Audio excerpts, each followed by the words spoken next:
Hi Siri, I'm looking for a new podcast, one that preferably is hosted by a UF Hall of Famer, one that airs every weekday that would bring me everything I need to know about the Florida Gators, including news, analysis, and opinions. Siri, is there such a show? Have you heard of PodUp with Matthews in the morning on Facebook, YouTube, Twitter, or any podcast platform?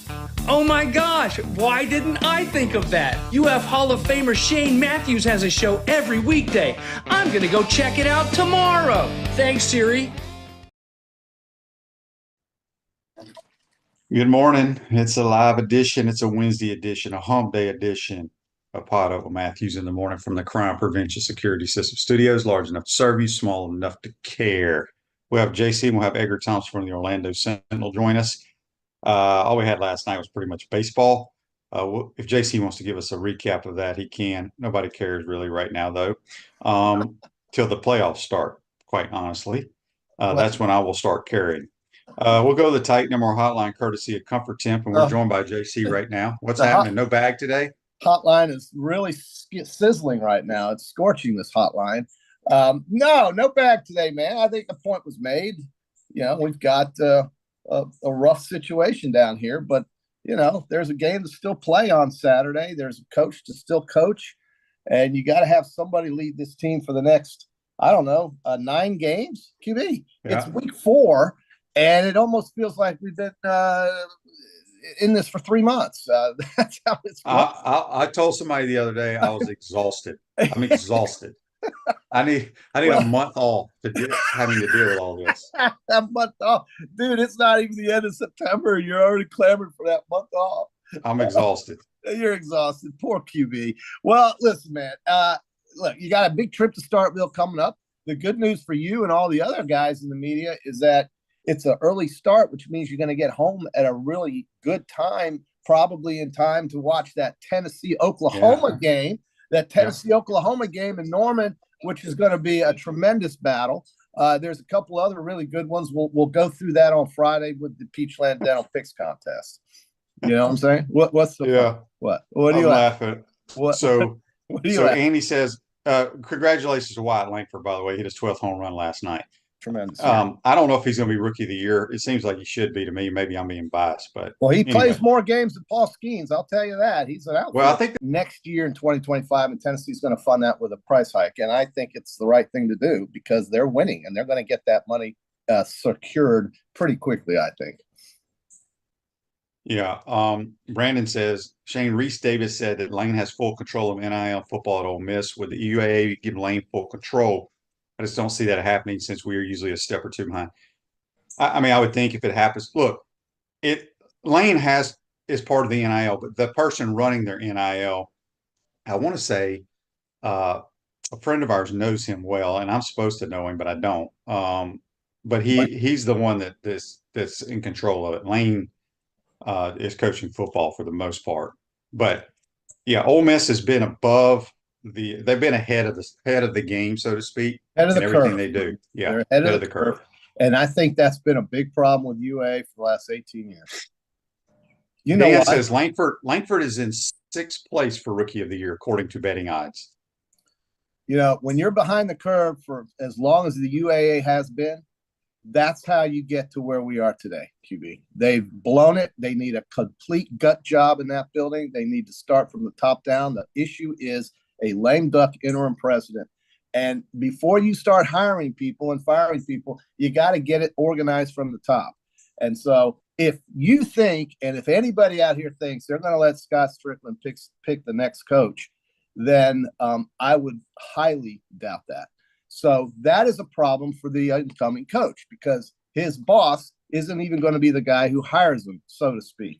And if you let the boosters control the asylum because they're the ones writing checks around here, then you're looking at becoming the next Auburn. And that didn't work out very well for Brian Harsin or Gus Malzahn or anybody else. So you can't really say, well, yeah, I'd be loving to come to Florida as long as I don't have to answer to all these guys write checks. And it won't work that way either. So there's a lot of issues from the top down. And the simplest thing you can do that nobody wants to hear right now is to let Billy Napier coach it out for the rest of this year and then try to figure out what to do. And I don't know if that's going to happen. Yeah, I mean, none of us do.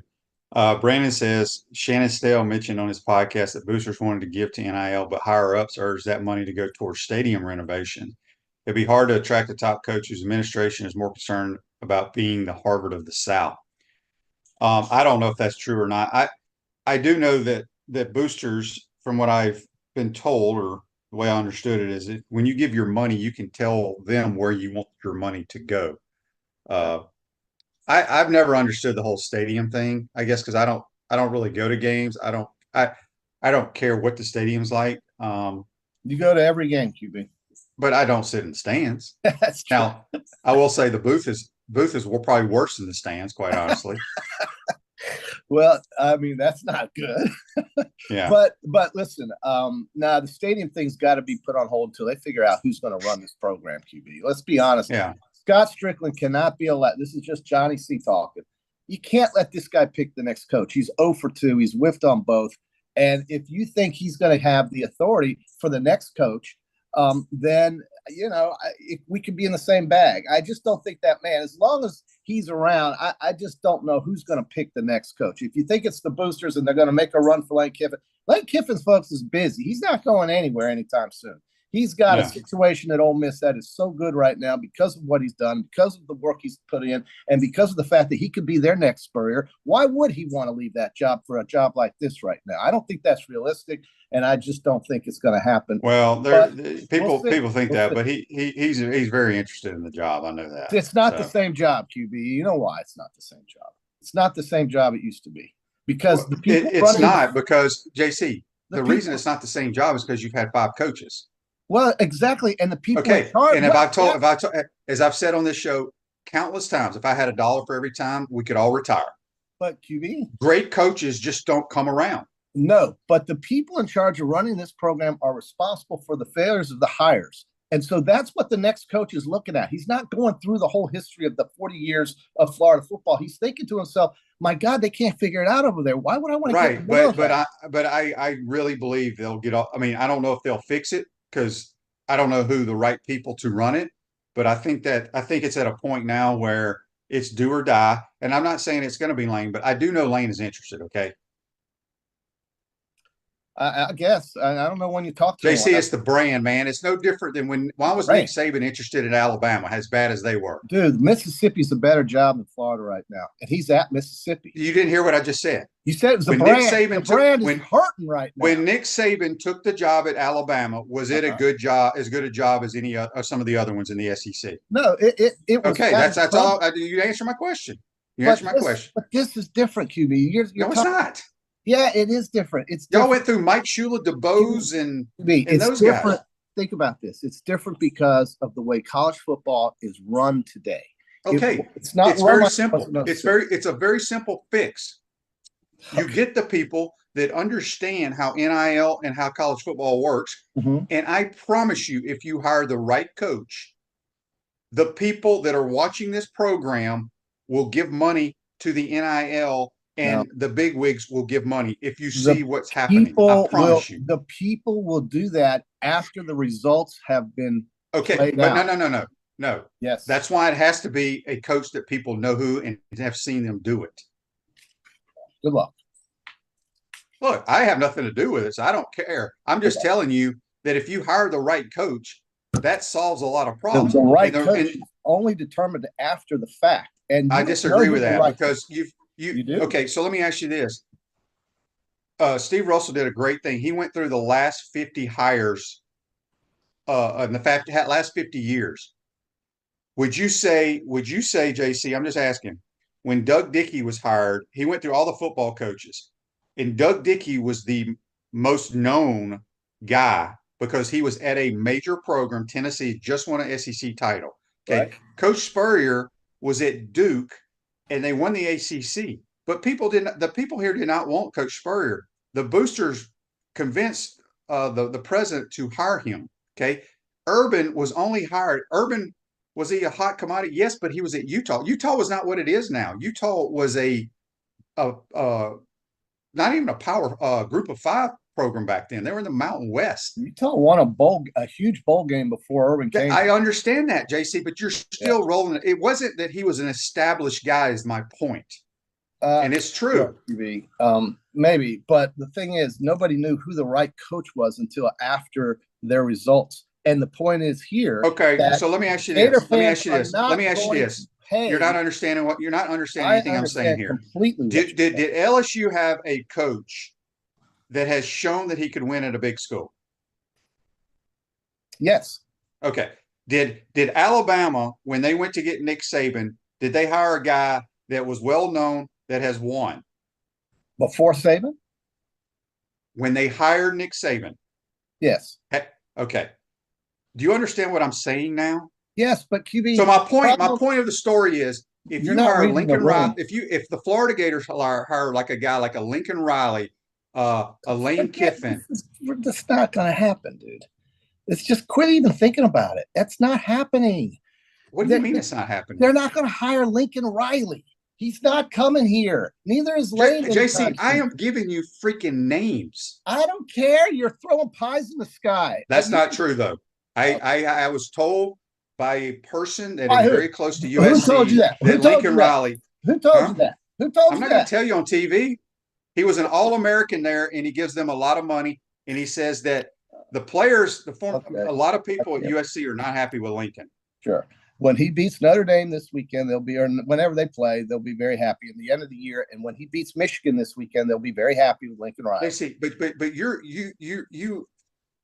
so you're saying that Florida cannot hire a big name coach. That's what you're saying. No, I didn't say that. I'm saying right now, don't get your hopes up because of what's happening on campus. And here's the other problem is that I do believe that Florida fans are not willing to say, well, you know what? We're just going to give unlimited amounts of money to this program because we hired some guy who we know.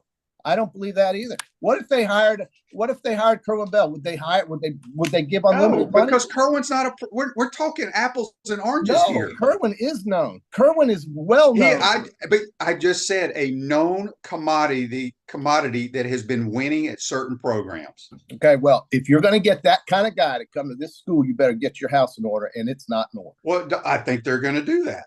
I really do. Meaning what? Meaning what? What I'm talking about is, because I like to deal in specifics, I'm talking about getting a president that's not a lame duck. I'm not in charge of presidents. I know nothing about presidents. This is part of all of it. I'm saying get an AD, an athletic director who isn't 0 for 2 and is clueless. That's what has to happen first.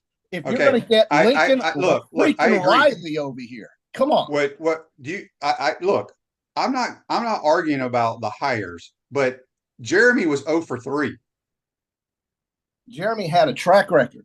He was I agree, but he was 0 for 3 in his football hires. Would you say yes or no to that? Answer the question. Absolutely. Okay.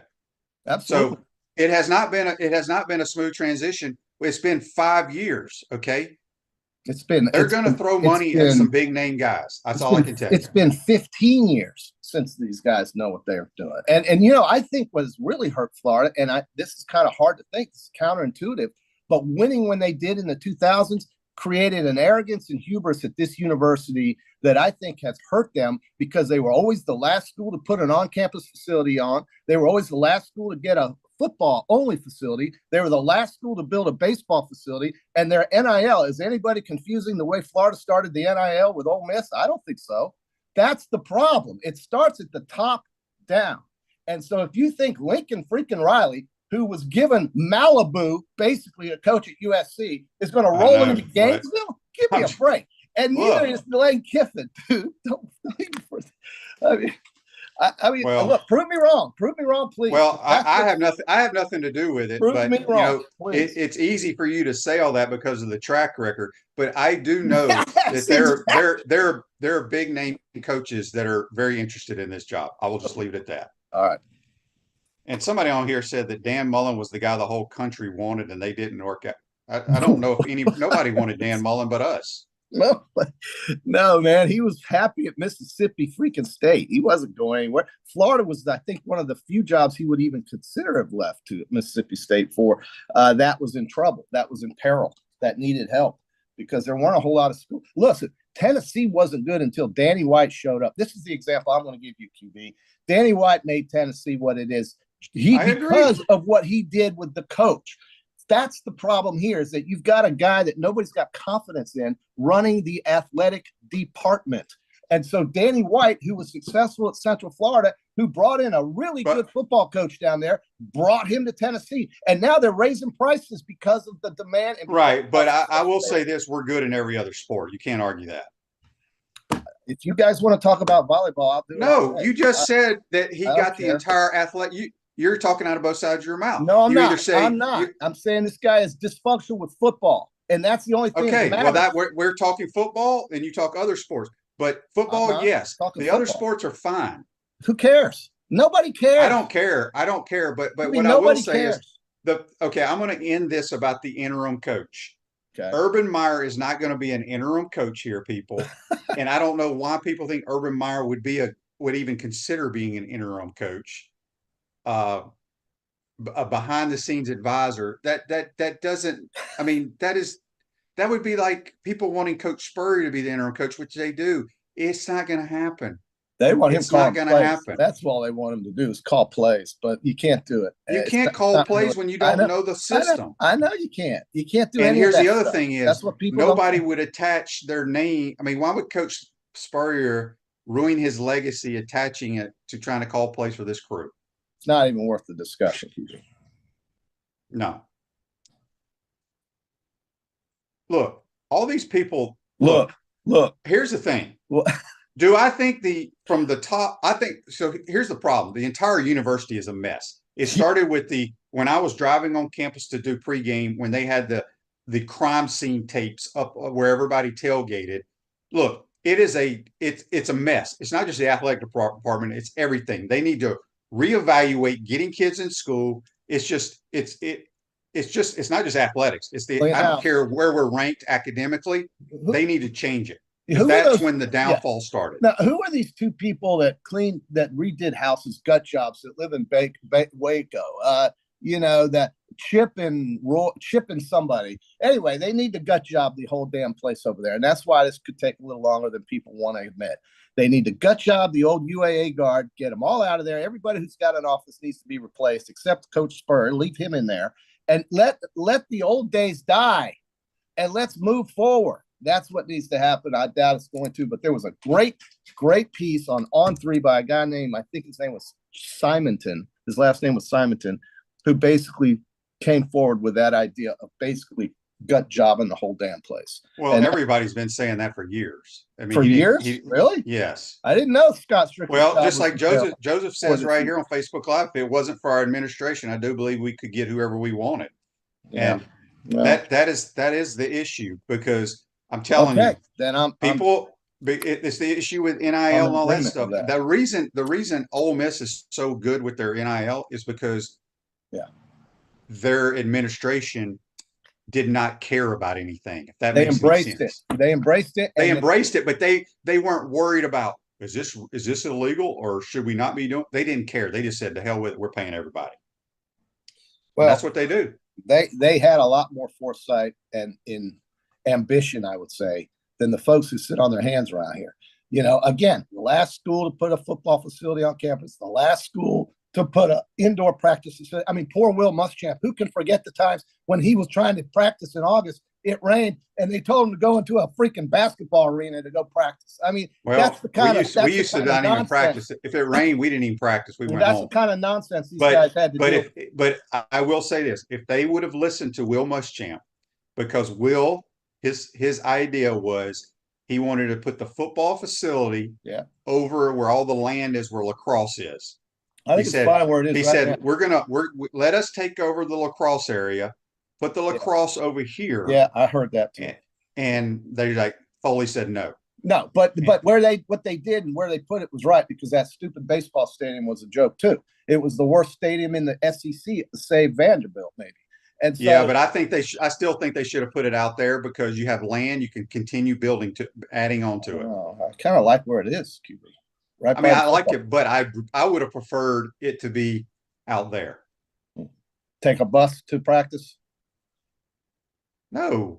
Why would you take a bus to practice? Well, where are they all living? Would they have? Nobody lives on campus. Nobody lives on campus. Okay. JC, they have a parking lot. Yeah. I mean, people have to drive their car from wherever they live. Yeah, that's and fine. they have a parking lot that probably has. Okay, fine. That's fine. I don't want to talk about geography of football. Okay, the fact that it was the last one on campus in the SEC with all these other teams competing against you in the state of Florida and so forth is the problem, and that's why this whole place needs to be gut jobbed. And I don't know. Listen again. You're not going to have a brand guy, a name guy come in there when the higher ups, he doesn't even know who his damn boss is going to be. And that's a problem. That's my point. Yeah, they'll have all that figured out by the time they hire a coach, I would think. Well, then that means Billy's going to probably finish out the season. What people don't understand about an interim, okay? Interims are going to make more money. So why pay somebody more money when it's not going to change the outcome of any games? No. I'm just saying this is why we're not going to see any results the way people want to. I don't think you are. And my whole point of the thing is, who are you going to make the interim? Yeah, no, somebody's got to coach his team. That's right. That's exactly right. But that's why this is going to be a drawn out process, unfortunately. And so some of these teams that we're talking about, you've mentioned 2 coaches. They will very likely and in all likelihood have a great chance and probably be playing in the playoffs come December. Well, guess what else is in December? That's when the first signing period is going on. I told, and I firmly believe this, it does not matter at this point. Doesn't matter? Okay. Does not matter for us. Well, that's fine, but that's what they're So here's my thing. This is how dumb people think about this. This is my personal opinion. So you fire your coach. Okay. Well, none of the coaches that are going to be recruiting are going to be here. Yeah. So if a coach comes to your house, JC, right? I mean, what does it matter? Who cares? If you fall behind in recruiting, you can do whatever you can. Yeah. In the portal, it may help, it may not, but you got to get the right coach. You cannot worry about. I agree with that, but I also felt that way 3 years ago, QB, and when they got rid of Mullen and they failed. And the thing is that with football, how different it is today. It's not the same as when Saban was hired at Alabama. Not at all. You've got a situation. No, I think it's easier than when Saban was hired because you have the portal. Well, you have the portal, but again, just because Lane's won at Ole Miss with the portal, there's been a lot of portal busts out there. There's a guy playing quarterback supposedly at Georgia that's suing the University of Florida. He's a bust. Okay. Right. Well, so there's nothing we can do about that's in the past. There's nothing you can do about that. I will just say that whoever they hire, I think it's going to be a big name. Okay. And I think kids will want to play for them. Now, who's going to make that choice? Who's going to make that choice? Who's going to do the hiring? The people that probably write checks. That's not the answer, QB. That's not an answer. That's the answer is going to be an athletic director and / president will both be responsible for hiring this next big name coach. Yes and no. Yes and no. Well, you're not going to have the inmates run the asylum and they'll write checks. It won't be the inmates running the asylum. Well, you don't want the boosters hiring coaches. They tried that at Auburn and it didn't work. Bobby Louder ruined that program, QB. Everybody knows. What he did? Who did he hire? He hired this guy named Brian Harsin. He hired this guy. He did? Who the hell hired Brian Harsin, QB? Bobby Louder was the one writing I don't think those big money guys hired him. I don't know who's going to do it. I don't really care. They got rid of Gus. They bought out Gus, QB. Okay. They needed a coach. We all know what happened there. You don't want Florida to become that because right now they can't even figure out what to do with Hugh Freeze, even though they think they like him. They're not sure about it. So you wait till maybe they'll go get Lane. I don't know why you got Lane leaving Ole Miss so quickly. He's happy there. Oh, because you talked to him. Well, did you? I have people that do. You have people. Well, I've got people too, and I would say my people. Your people are not as close as my people. I can promise you that. Auburn is going to play, but see, none of that matters because nobody knows the truth unless they talk to the people actually doing it. And what did Greg Burns say? He said nobody knows who the Alabama coach is going to be unless they find out from me. I agree. I don't know what's going to happen either. I know that he is. I know that he is interested in the job, regardless of what everybody on these. On threes and all that stuff say. And all the people too. They don't know either. They don't. So my question, somebody asked here, who does JC want to hire? I've said this repeatedly. I want a former Gator player or coach to be the coach here. Sorry, you don't agree with that. But if they had hired Kerwin Bell in 2010, we wouldn't be here today, folks. So I don't want to go back and say, well, I told you so, but that's what I believe. And I think that a former Gator, and you can throw him in there if you want to, I don't think you need to make the same mistakes you've been making over and over again with some guy named some coach at another school. And maybe you do, but damn it, get a Gator in here to run the Gators. That's why we won, or they won in the 90s. And even though Urban Meyer did well, he couldn't wait to leave town in the 5th year, QB. So why would a guy who won 2 national championships want to leave? Because there were endemic problems with the program. You get a Gator in. Well, he left because he had health problems. You don't, right. You don't, yeah. And then he started up at Ohio State. And he left there too. But the point is that you get a Florida Gator in here. And that's what I'm saying. That's who won before. And that's, there's only one Steve Spurrier, true. But there might be another one out there if you're willing to work hard and look for him. You don't need some guy in Malibu who can run an offense with 5 wide because, he forgot how to do defense, but at least he can run offense. Just because they're better on defense this year. He finally fired his buddy. Yeah, he fired his buddy. He got rid of the Grinch who stole defense. But the point is that you've got to get, to me, a former Gator in here to run the Gator program. And that starts at the AD level too, by the way. That's what I believe. You need a former Gator at the AD position? Yeah, sure. Why not? Who's that going to be? Well, we could talk a lot of former players who have the academic background to run an athletic department. Absolutely. Wait, you tell me that nobody's smart? Oh, you want me to throw a name out just for the sake of doing it, just to make you happy? Okay. How about Brad Culpepper? How about somebody with a background in academia that knows? He's a lawyer, JC. Oh, what? What the hell is Scott Strickland? Was he a car salesman or what was he? What was Scott Strickland? He's been in sports administration since college. Who the hell? This is about getting the football program on track. Anybody with background that you're referring to can run an athletic department with a volleyball team and this and that and the other. As far as I'm concerned, if you want success here, you bring in Florida Gators. That's it. That's my solution. Laugh all you want, haha. But Kerwin Bell, we wouldn't be in this position if you had brought him in like I wanted to 14 years ago. I believe that. Roy from Lynchburg, Virginia says, I realize everyone is talking about hiring a new coach, but what if Napier actually ends up winning 6 games, maybe even 7? What then? Is it a done deal regardless? I think so, but I don't know. All right. So they want to hire Kerwin, Jerry Odom, and Steve Spurrier Jr. Okay. That would be JC's squad. Well, Steve Spurrier Jr. did not go to school here, but he's close enough. He's close enough. Listen, QB, I'm not giving you all of the solution. Nobody really has it, but I have to say something.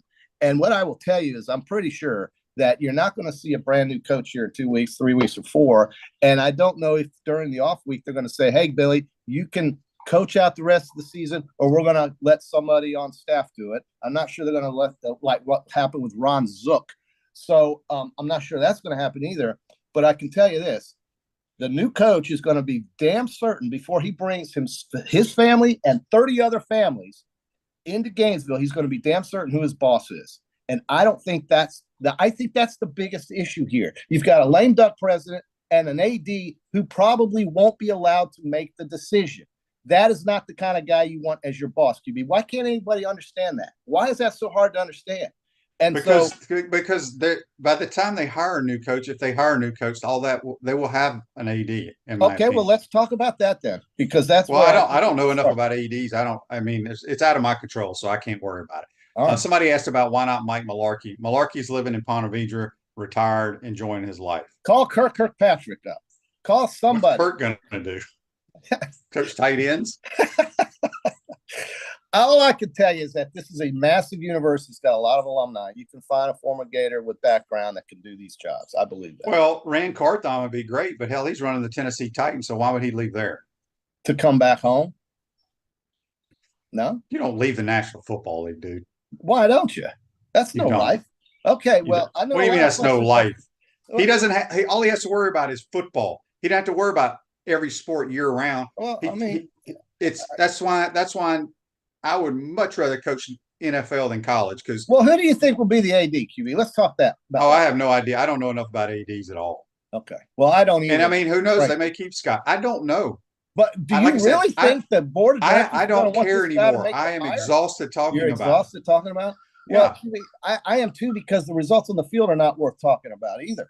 So that's the we're not talking about those. That's right. So you want to talk about the SEC? You want to talk about the playoff? No. We have to talk. I have to go to Edgar. Your time's run out. You're happy about that. I get All right, JC. Okay. Go over and let's get Go make your calls, and let's get all your former Gators coaching the staff. Go start rounding them up. Thank you. All right. That's JC. Join us on the Titan No More Hotline, courtesy Comfort Temp. Quick timeout, and we'll be joined by Edgar Thompson. We want to take this moment to thank our sponsors who keep the show going and pay the bills. Our premium sponsors are Crime Prevention Security Systems, Titan MRI, Meldon Law, Peachland Dental, QC Kinetics, Campus USA Credit Union, Dave & Buster's. Gridiron sponsors, Comfort Temp, UF Bookstores, Quality Plumbing, Silverback Concrete, Ruse Ogra State Farm, Electronics World, F45.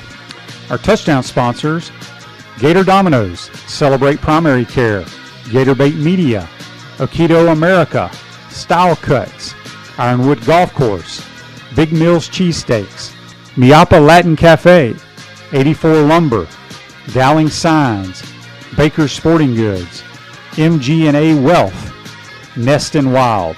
If you're interested in promoting your business on the show, call Freddie at 352-284-3733. If you like what we're doing here, make sure to follow us and support the businesses that support us. Hi there, this is Coach Steve Spurrier, and I want to let you know that by popular demand, Spurrier's Gridiron Grill's delicious brunch is now served in a premium buffet. You have spoken, we have listened, and we're now serving Gainesville's only elevated buffet, complete with an omelet station, ginger sage chicken sausage, shredded short rib, and of course our chicken and waffles. Plus, you can enjoy bottomless mimosas and Bloody Marys. So join us every Saturday and Sunday from 11 to 3 for the best brunch in town.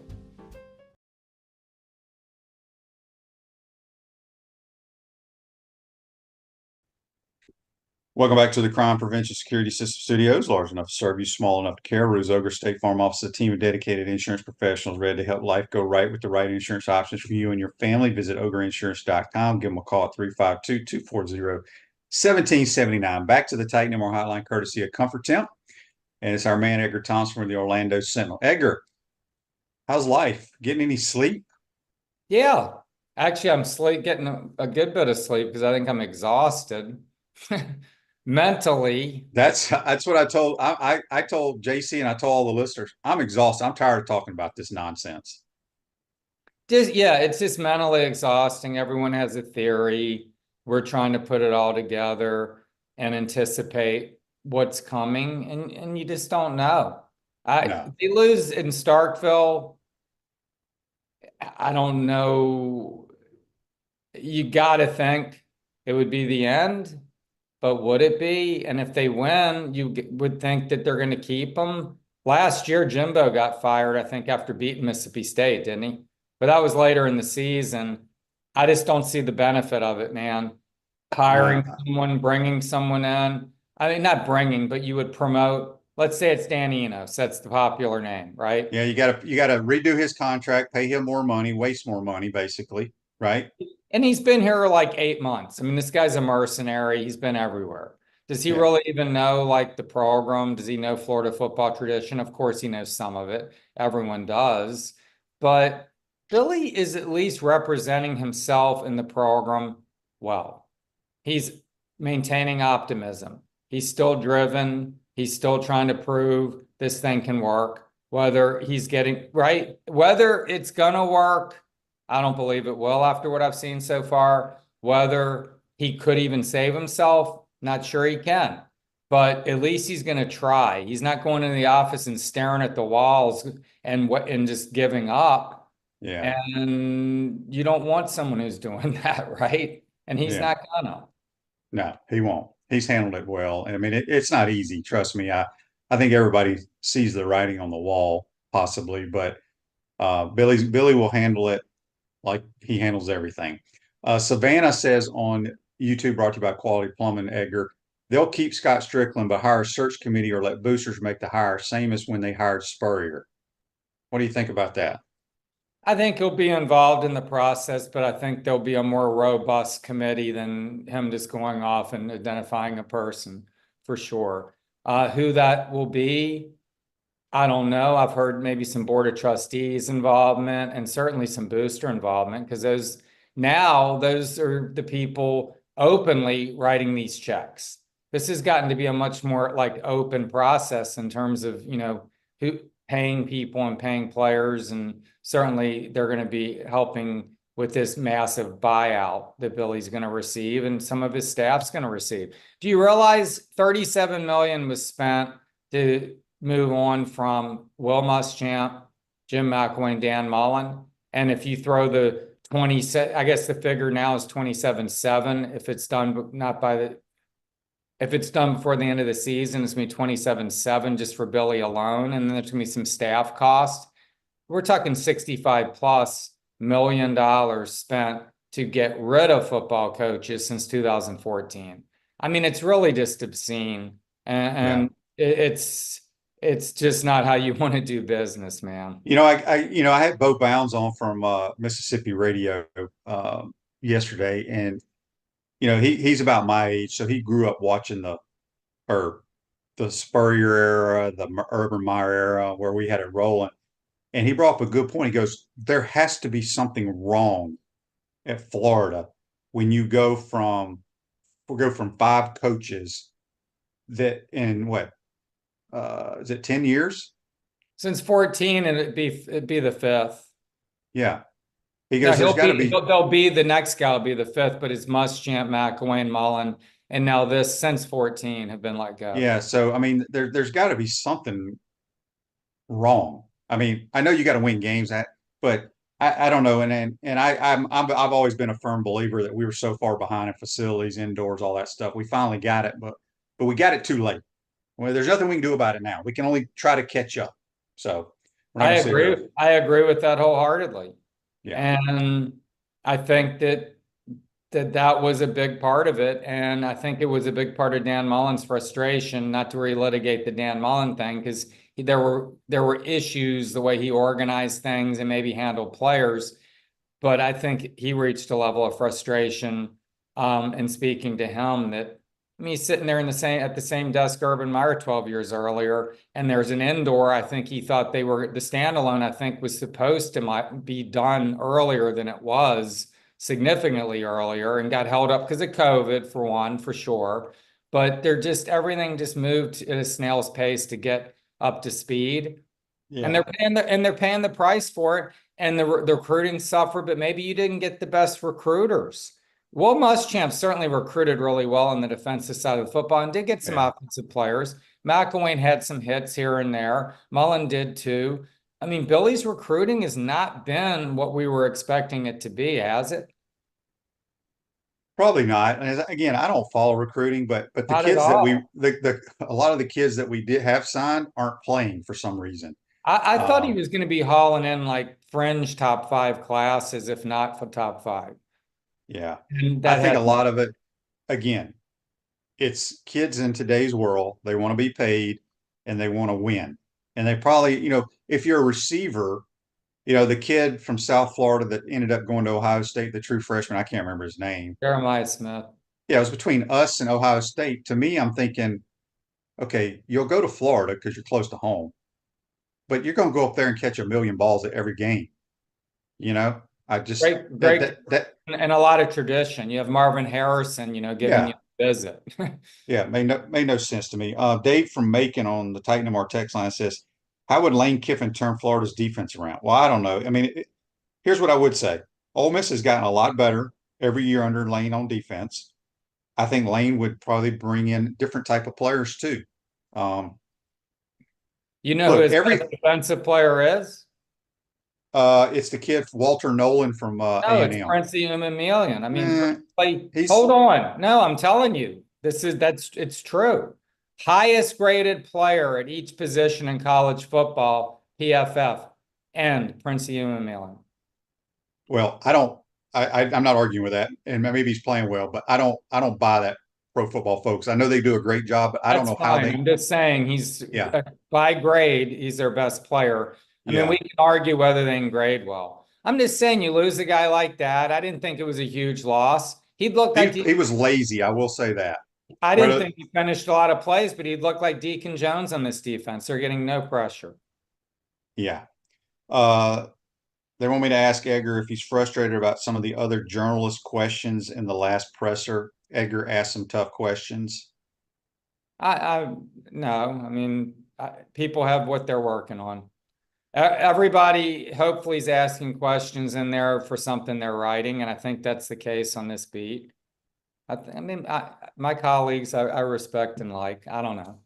I wasn't even paying attention. I got what I needed and was like knew what I was writing at that point, which is just job status. That's where we're at. I hate asking, putting Billy on the spot. I mean, I don't hate it, but I don't enjoy it. But he and I have enough of a relationship, and that I feel like I can ask those questions. He's not going to take it personally. He doesn't seem to take stuff personally. He gets it. Yeah. This text on the Titan Mark text line says, make Mary Wise the AD. She knows how to win. Also, Lane's dad invented cover 2. He did. You don't see a lot of cover 2, Tampa 2 in college football because you have to have 4 dudes that can get after the quarterback, and your outside linebacker, all your linebackers they have to run and be able to cover. And it's hard to play Tampa 2 in college football. This text here, Edgar, for you says, walk-on Taylor Spirito played more snaps than Mizell Hawkins and Gene combined in the last game. That's enough said. I asked about Taylor Spirito's increased role. It was shocking. I wrote about it. In fact, I think it's in today's paper and yesterday online. I don't understand it. I mean, look, the kid has some skill. He's not just some slouch. We watched him at Pro Day a couple of years ago catching passes and was impressed with them. I was like, man, this guy's a pretty good player. But Mizell and Hawkins, like not to correct you about like your take on receiver. Take the ball, start DJ, try to energize the swamp, run some RPO, whatever you want to do, okay? And at least if that doesn't work, people are like, hey, he tried something. He tried something different with the hot hand, the kid, the young guys. Let's see if we can get something going. And instead, it's Graham Mertz, hand off to Montrell. Graham Mertz, nice fake, roll out, glacial play to lumbering Hayden Hansen, move the sticks. It's just very predictable. It's not very dynamic football. It's very old school, and that's how Billy likes to play it. And I just doesn't do much for me, and it's certainly not working. Florida Victoria's proud NIL partner of the Florida Gators joined today to help Florida victorious. Got Edgar Thompson here on the Titan More hotline. There was something I wanted to ask. Oh, Zach from Jacksonville on the Titan More text line says, do you think Brian Johnson would leave the NFL? I don't think he's a candidate for the head coach. He got to be the offensive coordinator of the Eagles last year, got fired. I can't remember where he is now. Redskins quarterbacks, I think. Is he Redskins? Okay. So Edgar, let's talk about the Mississippi State game. Mississippi State is not very good. Their defense may be worse than ours, quite honestly. I'm concerned about their offense because of the pace of play. I know they have skill guys on the outside, and I think they got a really talented quarterback. Any thoughts going into this game? Yeah, I think that, it's going to be a challenge. I mean, Blake, is it Chapin or how he's Chapin? Blake Chafin. Chafin. He's pretty nice player, 70%, 7 or 8 touchdowns, only 1 pick. They're moving the football for sure. And Levy's a very good play caller. He's going to have something cooked up. Their defense these two defenses, Shane, okay, in their losses, which were Power 5 games, they've each played 2 FBS games. Each has 1 sack, one turnover forced. It's going to be a pillow fight, man. It's just not good defense on either side of the football. I'm stunned how poorly Florida's playing defense, to be honest. I thought they brought in some guys at each level. I mean, DJ Douglas, my buddy Gary Smith, former Gator bait guy, he's been around. You might remember him. He worked with Andre Cohen for years. He thought DJ Douglas was quite good for Tulane last year. Well, that's clearly his level because he was torched the other day on 2 touchdowns, missed a ton of tackles. And it's just these guys just really aren't panning out, a lot of them. I mean, Pup Howard looks pretty good. But who were you game planning for in that defense? Nobody. Basically, from what I've seen, most teams all they do is throw. They try not to throw to Jason Marshall Jr.'s side. Now, he's given up some pass plays, but you're going to do that as a DB. But he's clearly our best player. He is, but he's committing penalties. Yeah. Key hold on 4th down the other day that extended a drive, and that wasn't good. And then he body slammed a guy against Sanford. He's got to play more discipline than that. It's 4th and 5 from the 36, and he gets a hold on, and you extend a drive, they score on him. On the play that DJ Douglas, in fact, lost coverage on a tight end who wasn't even a key factor in Texas A&M's offense and scored. Thought that was a huge turning point in the game. You hold them to a field goal there. You got them 2nd and 13. You're feeling like, okay, you get out of this at 6-0, get something going on offense. You're still in the ball game. Instead, they complete a touchdown like it was just easy peasy.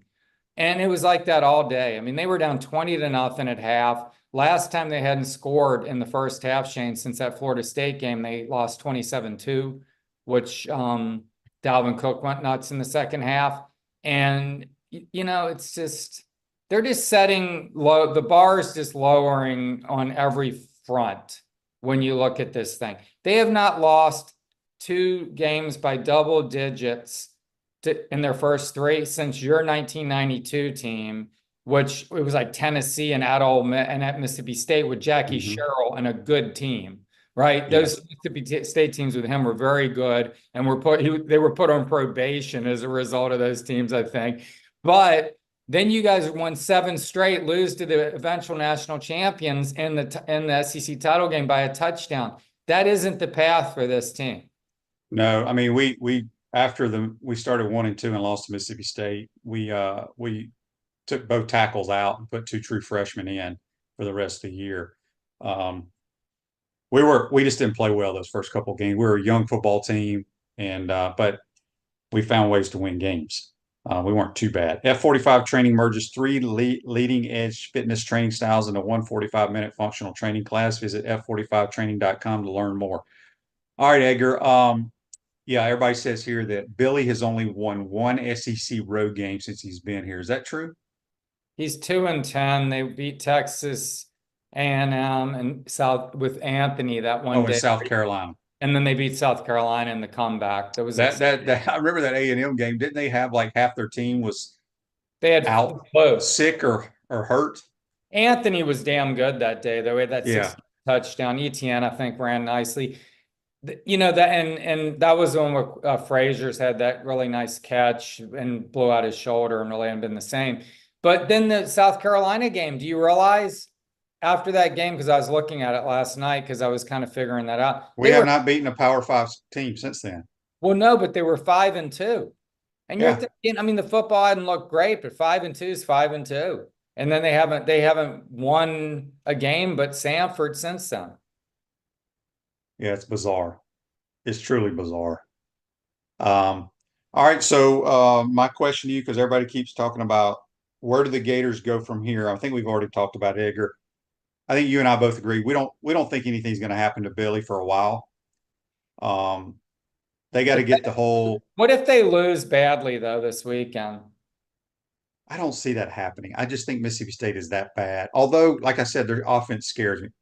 I've had some very close people to that program say it's by far the worst defense Mississippi State has ever had in the last 30 years.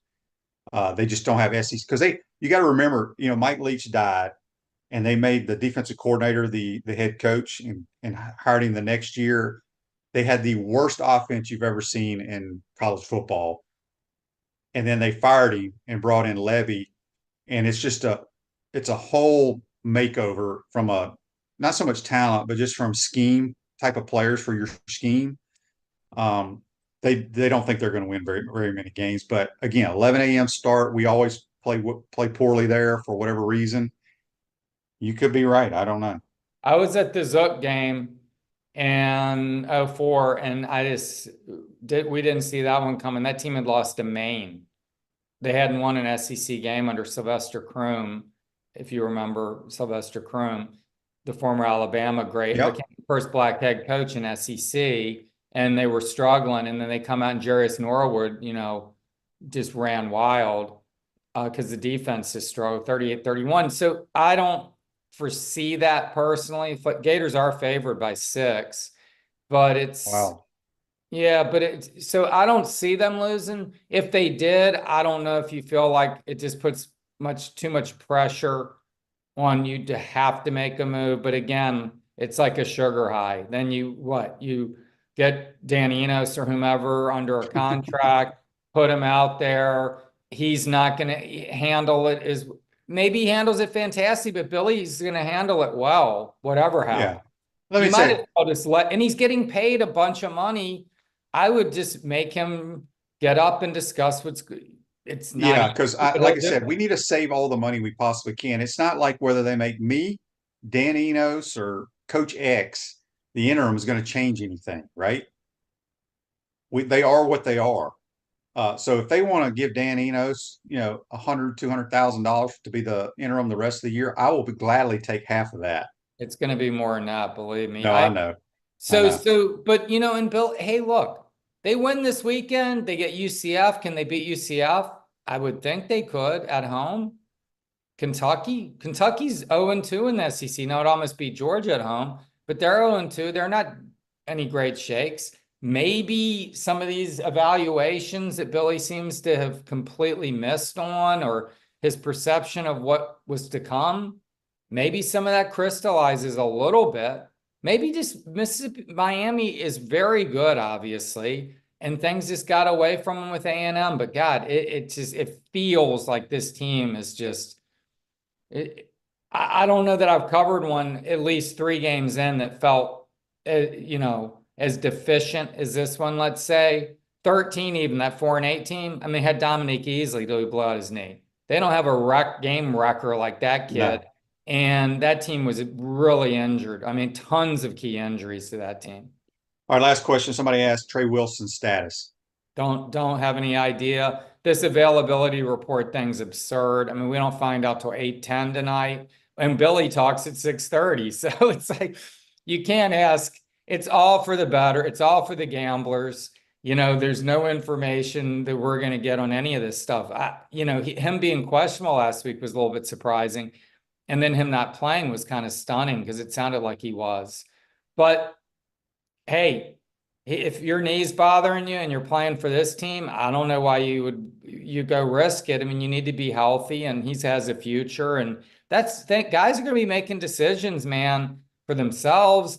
And here's the thing: you fire Billy. I'll just end on this. You get rid of Billy this weekend. You think these assistant coaches aren't going to start looking for jobs, like back channeling, or looking for their next landing spot?